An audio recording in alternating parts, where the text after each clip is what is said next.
सभी दोस्तों का हमारे YouTube channel excellent class page पे स्वागत करता हूं। प्यारे साथियों, रीट परीक्षा में सामाजिक विज्ञान के लगभग 60% पूछे जाते हैं और इस रीट परीक्षा में भी यहाँ पे 60% पूछे जाएंगे।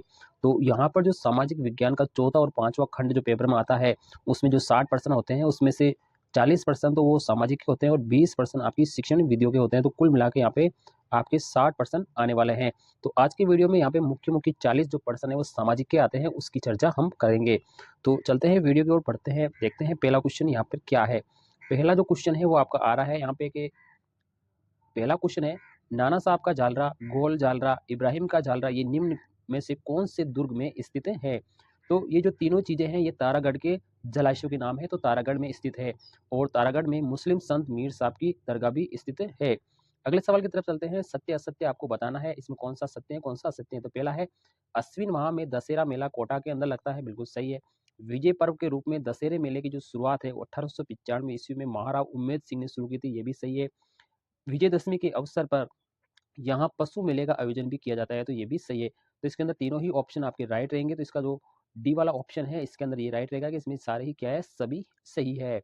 अगले सवाल की तरफ चलते हैं। इंपॉर्टेंट सवाल है, जैसे तीसरा सवाल है, विश्नोई संप्रदाय के जो संस्थापक है जम्बोजी, उनका जो समाधि स्थल है मुकाम नोखा के अंदर, वहां पर प्रतिवर्ष मेला कब भरता है? तो ये मुकाम जो स्थान है ये बीकानेर जिले के अंदर नोखा में है, यहाँ पर प्रतिवर्ष मेला भरता है।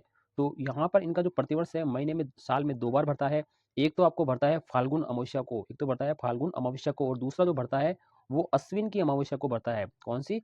अश्विन की जो अमावस्या है उसमें यहाँ पर भरता है। तो ये आपका क्वेश्चन राइट रह जाएगा। चलते हैं अगले क्वेश्चन की और यहाँ पर देखते हैं अगला क्वेश्चन। अगला सवाल यहाँ पर है, अजितोदय ये वो किसकी रचना है? अजितोदय किसकी रचना है? तो ये रचना है भट्ट जगजीवन की रचना है, और ये मारवाड़ के शासक थे जिनका शासनकाल 1707 से लेकर 1724 तक यहाँ पर था। इसके अलावा जो कहाना व्यास है उसकी जो है एकलिंग काव्य यहाँ पर रचना रहेगी। अगला सवाल है, रखन नामक जो आभूषण है वो कहाँ पर पहना जाता है? रखन नामक आभूषण है वो कहाँ पर पहना जाता है? तो रखन है ये दांत के अंदर पहना जाता है। किस में पहना जाता है? दांत में पहना जाता है। दांत के जो अन्य आभूषणों के अगर नाम देखते हैं तो यहाँ पे एक तो चूप होता है, एक आपके धौंस होता है और एक आपके मेक होता है। तो ये दांत में पहने जाने वाले आभूषण है। अगले सवाल की तरफ चलते हैं और अगला सवाल यहाँ पर देखते हैं, निम्नलिखित में से कौन सा मंदिर है वो गुर्जर प्रतिहार की शैली में निर्मित है? तो गुर्जर प्रतिहार की शैली में निर्मित जो मंदिर है ये दोनों है। जसनगर का नीलकंठेश्वर जो मंदिर है वो इसका राइट ऑप्शन रहेगा। इस समय में यहाँ पे मंदिर जो बना है वो मेड़ता के दक्षिण में कोकिंद या जसनगर का जो नीलकंठेश्वर मंदिर है यही बना है। इन तीनों में से यही आपका ऑप्शन राइट रहेगा। अगले सवाल की तरफ चलते हैं। महाराजा जो है आपके सवाई राम सिंह ने कला के विकास में महाराजा आर्ट्स ऑफ स्कूल क्राफ्ट की रचना कब की थी, यानी इसकी स्थापना कब की थी? तो इन्होंने महाराजा स्कूल आर्ट्स एंड क्राफ्ट की जो स्थापना है वो 1857 के अंदर यहाँ पर की थी। तो 1857 इसका आपका राइट ऑप्शन रहेगा। और वर्तमान में इसे राजस्थान स्कूल ऑफ आर्ट्स के नाम में जाना जाता है। पहले महाराजा स्कूल ऑफ आर्ट्स के की स्थापना हुई थी और अब वर्तमान में राजस्थान स्कूल ऑफ आर्ट्स के नाम से भी इसे जाना जाता है। अगले सवाल की तरफ चलते हैं। अगला सवाल है, मोरचंग किस श्रेणी का वाद्य यंत्र है? मोरचंग है वो किस श्रेणी का वाद्य यंत्र है? तो ये सुधीर वाद्य यंत्र है, यानी ये फूंक देकर बजाया जाता है। तो इसमें क्या है, लोहे का या पीतल का बना हुआ होता है, उसके मध्य में एक मजबूत पतला सा तार होता है। जो इसका एक सिरा है जो मुंह में रखकर श्वास दी जाती है, दूसरे सिरे पर अंगुली से इस पर आघात किया जाता है और ये चरवाए यहाँ पे बजाते हैं। तो ये सुधीर वाद्य यंत्र है। अगले सवाल की तरफ चलते हैं। निम्न में से कौन सा पुरातात्विक स्थल है वो प्राचीन भारत का टाटा नगर कहा जाता है? तो ये है रेड टोंक। ये सबसे इंपॉर्टेंट पर्सन है जो हर बार यहाँ पे पूछा जाता है। तो ये रेड है जो टोंक जिले की निवाई तहसील में ढील नदी के किनारे हैं। और यहाँ पर क्या है, गुप्तकालीन सभ्यता के कई सारे अवशेष भी प्राप्त हुए। तो यहाँ पे इस जनपद में क्या है, मुद्रा और लोहे के सबसे ज्यादा भंडार मिला है, इसलिए यहाँ पे प्राचीन भारत का टाटा नगर भी कहा जाता है। एशिया का अब तक का सबसे बड़ा जो सिक्कों का भंडार है ये आपके रहेगा। अगले सवाल की तरफ है, अकबर ने महाराणा प्रताप को समझाने के लिए एक शिष्टमंडल भेजा था। तो यहाँ पर उनका क्या क्रम था? तो इसने पूछा कि तीसरे नंबर पे किसको भेजा था? तो अकबर ने प्रताप को समझाने के लिए 4 शिष्टमंडल भेजे थे। तो सबसे पहले जलाल खां कोरची को भेजा था नंबर 1 पे, वहाँ पे 1572 में ही भेज दिया था। उसके बाद में मान सिंह कच्छावा को भेजा था। दूसरे नंबर पे जो मान सिंह प्रथम है इसको भेजा गया। तीसरे नंबर पे यहाँ पे भगवंत दास को भेजा था। तो आपका ऑप्शन तीसरे नंबर वाला भगवंत दास पर। लास्ट में इन्होंने भेजा है टोडरमल को। लास्ट में किसने भेजा? इसने टोडरमल को भेजा था। ये 1573 ईस्वी के अंदर भेजा था। तो शुरुआत यहाँ पे 1572 से हुई थी, 1572 से स्टार्ट हुई थी और लास्ट में 1573 में टोडरमल। तो इसका क्रम रहेगा, आपको याद रखना, इंपॉर्टेंट सवाल है यहाँ पे। निम्नलिखित में से कौन से युद्ध को काला गोरा का युद्ध भी कहा जाता है? तो कौन से युद्ध को काला गोरा का युद्ध भी कहा जाता है? तो इसका ऑप्शन राइट रहेगा चेलावास का युद्ध। और ये चेलावास का जो युद्ध है वो 18 सितंबर को भरा हुआ था 1857 के अंदर। तो ये चेलावास का युद्ध है। यहाँ पर क्या होता है कि कुशाल सिंह के नेतृत्व में क्रांतिकारी और मैकमोहन के बीच में यहाँ पे युद्ध हुआ था। तो इसमें क्या है, मैकमोहन क्या है मारा गया था, उसका सिर काटकर क्रांतिकारी आउवा के जो किला है वहां पर लटका दिया गया था। तो यहाँ पर क्रांतिकारियों की विजय हुई थी। अगले सवाल की चलते हैं। दूसरा इंपॉर्टेंट सवाल, ये बहुत इंपॉर्टेंट सवाल है। दूधवा खारा किसान आंदोलन का नेतृत्व सबसे पहले किसने किया था? तो दूधवा खारा जो किसान आंदोलन है उसका नेतृत्व है हनुमान सिंह ने किया गया था। यहाँ पर हनुमान सिंह के नेतृत्व में ही यहाँ पे ये हुआ था। उस समय जो हनुमान सिंह है वो बीकानेर प्रजा मंडल के यहाँ पर क्या कहते हैं नेतृत्व करने वाले थे। तो उसके समर्थन में यहाँ पे किया गया था। अगले सवाल की तरफ चलते हैं। अंग्रेजी, मेवाड़ व मारवाड़ तीनों संयुक्त सेनाओं ने मिलकर किस जनजाति के विद्रोह का दमन किया गया? यानी तीनों अंग्रेजी, मेवाड़ और मारवाड़ तीनों संयुक्त सेनाओं ने यहाँ पे मिलकर किसको यहाँ पर दमन किया था? तो ये मेहर जाति थी, उसको यहाँ पर किया था। तो मेहरों ने क्या किया, अनेक स्थानों पर अंग्रेजी पुलिस की चौकियों को भी जला दिया था और मेहरों की जो संख्या है वो काफी बढ़ती गई थी। तो यहाँ पर भारी जनधन की हानि हो रही थी, इसलिए यहाँ पे इनको तीनों ने मिलकर इसे खदेड़ा था। अगला है सद विद्या प्रचारिणी सभा का संबंध है वो किस मंडल से था? तो यहाँ पर इसका जो संबंध है वो बीकानेर प्रजामंडल से था। किससे था? बीकानेर प्रजामंडल से। तो यहाँ पर क्या है, बीकानेर प्रजामंडल में सद विद्या प्रचारिणी सभा ने धर्म विजय और सत्य विजय इन नाटकों के माध्यम से इस जन जागरण को चलाया था। अगले सवाल की तरफ चलते हैं। इंपॉर्टेंट सवाल है। स्वतंत्रता प्राप्ति के पश्चात भारत में कितनी श्रेणी के राज्य थे? तो स्वतंत्रता श्रेणी के बाद में यहाँ पर 4 श्रेणी के राज्य थे। तो सबसे पहले जो ए श्रेणी का राज्य था उसमें क्या थे, 10 राज्य थे। कितने राज्य थे? 10 श्रेणी, यानी ए श्रेणी वाला था उसमें कितने थे? 10 राज्य थे। और जो बी श्रेणी का था उसमें आपके 8 राज्य थे। बी श्रेणी वाले में आपके 8 राज्य थे। और जो सी श्रेणी का था उसमें वापस क्या था, एक आपके 10 थे। और डी श्रेणी में केवल 1 राज्य था। तो सी में भी आपके वापस 10 थे। और लास्ट को जो डी वाली है उसमें केवल 1 ही था, और वो भी अजमेर चीफ कमिश्नरी, इसको सी श्रेणी के अंदर डाला गया था। अगले सवाल की तरफ चलते हैं। निम्न में से यहाँ पर अगला सवाल है, निम्नलिखित में से किस स्वतंत्रता सेनानी को गांधी जी के 5वें पुत्र के रूप में भी जाना जाता है? तो ये आपके हैं जमनालाल बजाज को यहाँ पे 5वें पुत्र के नाम से भी जाना जाता है। अगले सवाल चलते हैं। कैबिनेट मिशन योजना के तहत संविधान सभा में कुल सदस्यों का निर्धारण यहाँ पर किस तरह से किया गया था? तो यहाँ पर कैबिनेट मिशन के तहत जो संविधान सभा के सदस्यों का था उसमें ब्रिटिश प्रांतों के तो 292 प्रतिनिधि थे, देशी रियासतों के यहाँ पे 93 प्रतिनिधि थे, और मुख्य कमिश्नरी क्षेत्रों के 4 प्रतिनिधि यहाँ पर थे। तो इसका ऑप्शन डी वाला राइट रहेगा। तो कैबिनेट मिशन योजना के अंदर ये वाले क्रम था। अगले सवाल की तरफ चलते हैं। निम्न में से कौन सा मूल अधिकार है वो भारतीय संविधान में सुमेलित नहीं है? कौन सा नहीं है? तो सूचना का अधिकार है, ये वाला नहीं है। समानता का अधिकार, ये वाला है। शोषण के विरुद्ध अधिकार, ये भी है। स्वतंत्रता का अधिकार, तो ये भी है। तो आपकी सूचना का केंद्र वाला ये आपका नहीं है। तो यहाँ पर जो आपको भारतीय संविधान में 6 मूल अधिकार देते हैं उसमें पहला समानता का अधिकार, दूसरा स्वतंत्रता का अधिकार, तीसरा शोषण के विरुद्ध अधिकार, तीसरा आपका धार्मिक स्वतंत्रता का अधिकार, चौथा संस्कृति और शिक्षा संबंधी अधिकार, और छठा आपका है संवैधानिक उपचारों का अधिकार। चलते हैं अगले सवाल की ओर। भारतीय संविधान के अंतर्गत निम्न में से कौन सा मूल कर्तव्य यहाँ पर नहीं है? तो मूल कर्तव्य नहीं है, यहाँ पे नहीं पूछा है। तो चुनावों में भागीदारी करना ये आपका ऑप्शन नहीं रहेगा, ये मूल कर्तव्य नहीं है। सार्वजनिक संपत्ति की सुरक्षा करना ये सही है। भारत की संप्रभुता, एकता और अखंडता की रक्षा करना ये भी आपका ऑप्शन राइट रहेगा। और हमारी सामाजिक संस्कृति को गौरवशाली परंपरा का महत्व देना और उसका परीक्षण करना ये भी आपका ऑप्शन राइट रहेगा। तो पहला वाला जो चुनाव की भागीदारी वाला ऑप्शन आपका गलत रहेगा। अगला सवाल है, विक्रम संवत कैलेंडर के अनुसार कौन से माह में भारतीय संविधान को अंगीकृत किया गया था? तो कौन से समय में यहाँ पे भारतीय संविधान को अंगीकृत किया गया था? तो इसका जो ऑप्शन है वो आपका राइट रह जाएगा डी, मार्च 6 को, मुंगसर वाले महीने में इसको यहाँ पे लागू किया गया था। अगला और इम्पोर्टेंट सवाल आ रहा है कि यहाँ पर अगला सवाल है, सदन में राष्ट्रपति के विरुद्ध महाभियोग प्रस्ताव लाने के लिए कितने सदस्यों का समर्थन चाहिए? तो यहाँ पर 2/3 सदस्यों का समर्थन यहाँ पर चाहिए। तो आपका जो सी ऑप्शन, इसमें कौन सा ऑप्शन है? सदन में उपस्थित मतदान करने कम से कम 2/3 सदन के कुल सदस्यों में से 4/5। तो सी वाला ऑप्शन राइट रहेगा। सदन के कुल सदस्यों में से कम 2/3 सदस्य आपके इसमें वोट देने चाहिए। अगले सवाल की तरफ चलते हैं। निम्नलिखित में से भारत के कौन से प्रधानमंत्री ने, भारत का ऐसा कौन सा प्रधानमंत्री है जिन्होंने लोकसभा में अविश्वास प्रस्ताव का सामना करने से पहले ही अपना त्यागपत्र दे दिया था? तो यहाँ पर मोरारजी देसाई आपका राइट आंसर रहेगा। तो 1977 के अंदर पहली बार गैर कांग्रेसी सरकार बनी थी, यानी जनता पार्टी की सरकार बनी थी। उस समय यहाँ पर इन्होंने लोकसभा में अविश्वास से पहले ही इन्होंने क्या कर दिया, आपके त्यागपत्र दे दिया था। अगला और इम्पोर्टेंट सवाल है, निम्न में से कौन सी रिट ऐसी है जो केवल किसी सरकारी पदाधिकारी के विरुद्ध ही यहाँ पे लागू की जाती है? तो इसका जो ऑप्शन राइट रहेगा परमादेश। ये है जो सरकारी जो यहाँ पे लिखा है सरकारी पदाधिकारी के विरुद्ध ही लागू की जाती है परमादेश। परमादेश का शाब्दिक अर्थ होता है हम आदेश देते हैं, तो ये इसका ऑप्शन राइट रहेगा। चलते हैं अगले सवाल की ओर। निम्नलिखित में से संविधान के किस भाग को राज्यों का संविधान का है? कौन से भाग में ये कहा गया है कि ये राज्यों का संविधान है? कौन से भाग में ये कहा गया है? तो इसका ऑप्शन राइट रहेगा भाग 6 के अंदर यह कहा गया है कि ये राज्यों का संविधान होगा, तो ये इसका ऑप्शन राइट रहेगा। अगले सवाल की तरफ चलते हैं। सवाल आपका यहाँ पे है, संविधान के कौन से अनुच्छेद के अंतर्गत प्रावधान किया गया है कि राज्यपाल है किसी विधेयक को राष्ट्रपति के विचार के लिए आरक्षित कर सकता है? राज्यपाल किसी विधेयक को राष्ट्रपति के लिए विचार के लिए आरक्षित कर सकता है। तो यहाँ पर जो पहला ऑप्शन आपका है हमारी सामाजिक संस्कृति की गौरव, यहाँ पे थोड़ा सा मिसप्रिंट हो चुका है, तो यहाँ पे थोड़ा सा पर्सन मिसप्रिंट हो गया। तो इसका जो राइट हो दो अनुच्छेद 200 वाला जो है ना 200 अनुच्छेद है उसके अंदर यहाँ पे विचार के लिए भेज सकता है।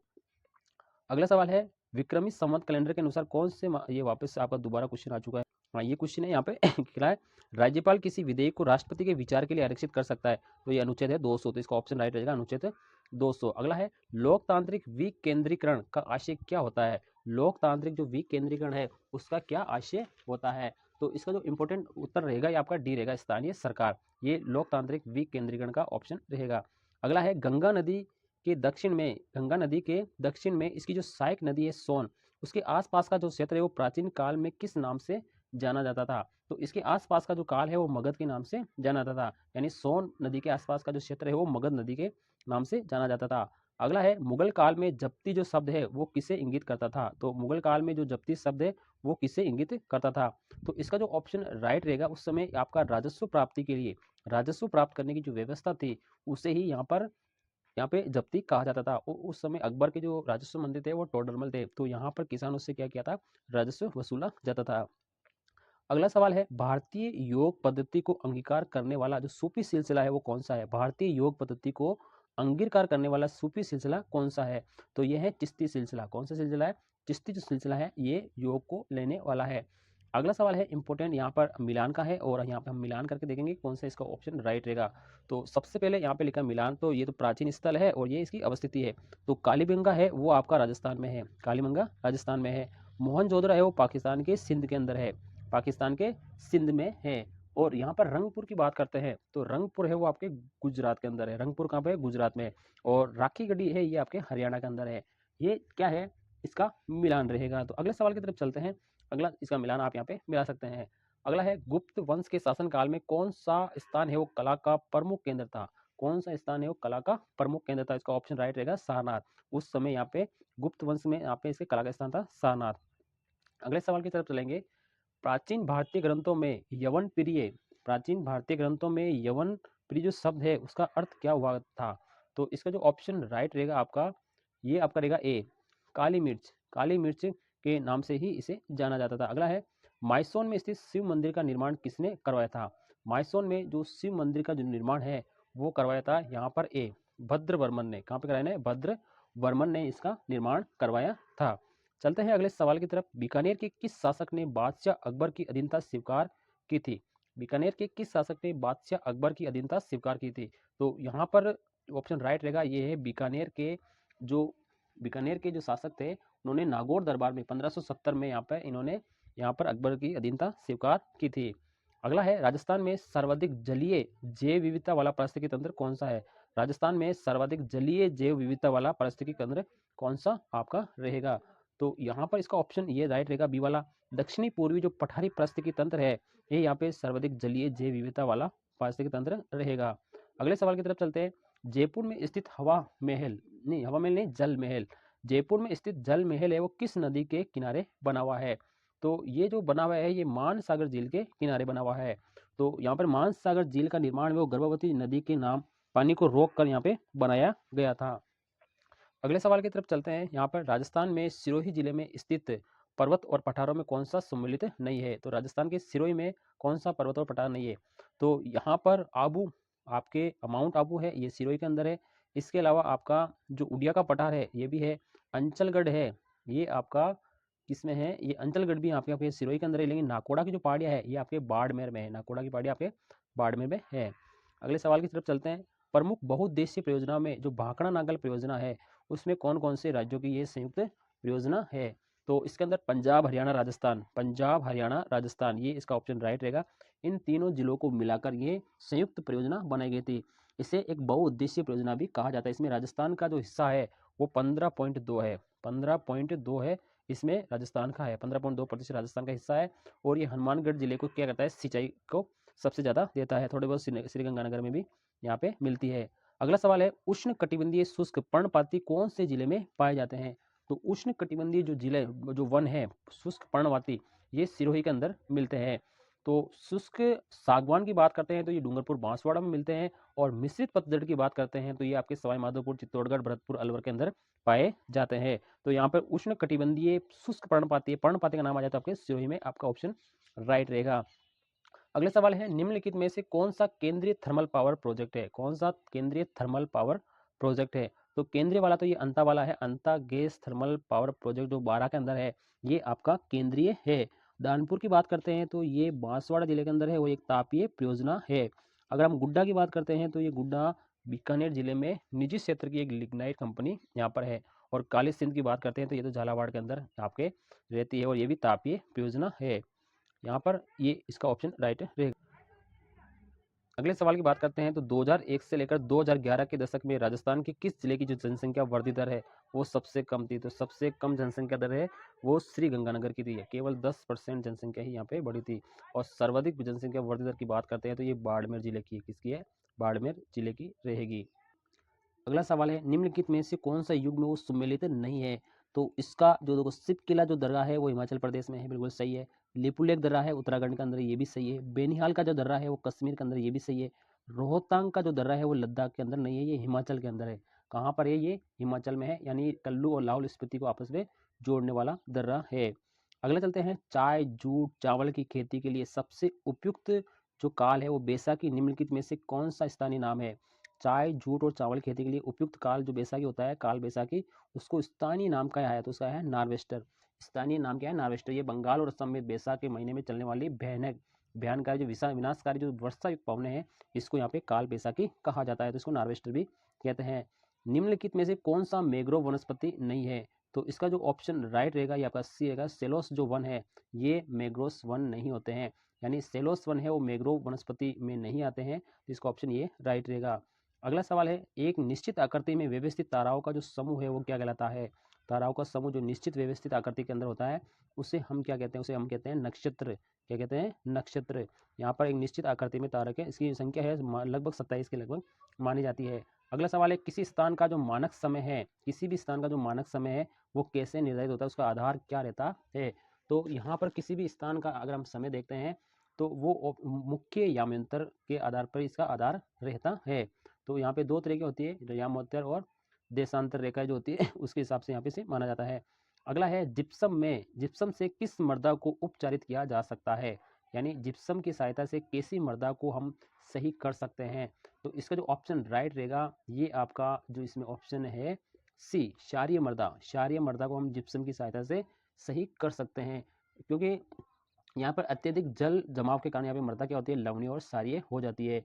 और इसमें क्या है? अम्लता की मात्रा बढ़ जाती है, जिसे जिप्सम का प्रयोग करके नियंत्रित किया जा सकता है। अगला है, चाय की फसल के लिए कौन सी मृदा सबसे उपयुक्त रहती है? चाय की फसल के लिए सबसे उपयुक्त जो मृदा मतलब मिट्टी कौन सी रहती है? तो ये है लेटेराइट मिट्टी, यानी चाय के लिए सबसे उपयुक्त होती है। और चाय की फसल का जो मूल स्थान है टियानसेन चीन है, तो इसे यहाँ पर इसके लिए लेटेराइट मिट्टी सबसे उपयुक्त रहती है। अगला है, निम्नलिखित में से प्रति चक्रवात की विशेषता क्या होती है? प्रति चक्रवात की जो विशेषता है वो क्या होती है? इसे किसको कहते हैं? प्रति चक्रवात। तो प्रति चक्रवात जो होता है उसको कहते हैं स्वच्छ आसमान। स्वच्छ आसमान। प्रति चक्रवात जो अपने गुण स्वभाव के कारण यहाँ पे उल्टे होते हैं, यहाँ पर क्या होता है? मौसम और पवनें क्या होती है? शांत रहती है, तो स्वच्छ आसमान को ही हम कहते हैं। अगले सवाल की तरफ चलते हैं और ये आज का लास्ट सवाल था। और यहाँ पर 40 में से आपके कितने क्वेश्चन राइट हुए हैं तो आप हमें कमेंट बॉक्स में जरूर बताइए। और सामाजिक के लिए इस तरह के काफ़ी पर्सन रीट परीक्षा तक आते रहेंगे, यानी 27 फरवरी को रीट का एग्जाम है, तो तब तक आपके लिए सामाजिक की इस तरह के मॉडल पेपर आते रहेंगे। अब जल्दी हम यहाँ पे सामाजिक की शिक्षण वीडियो का वीडियो भी लेकर आएंगे। कैसा लगा वीडियो को लाइक करें, शेयर करें। थैंक यू, धन्यवाद।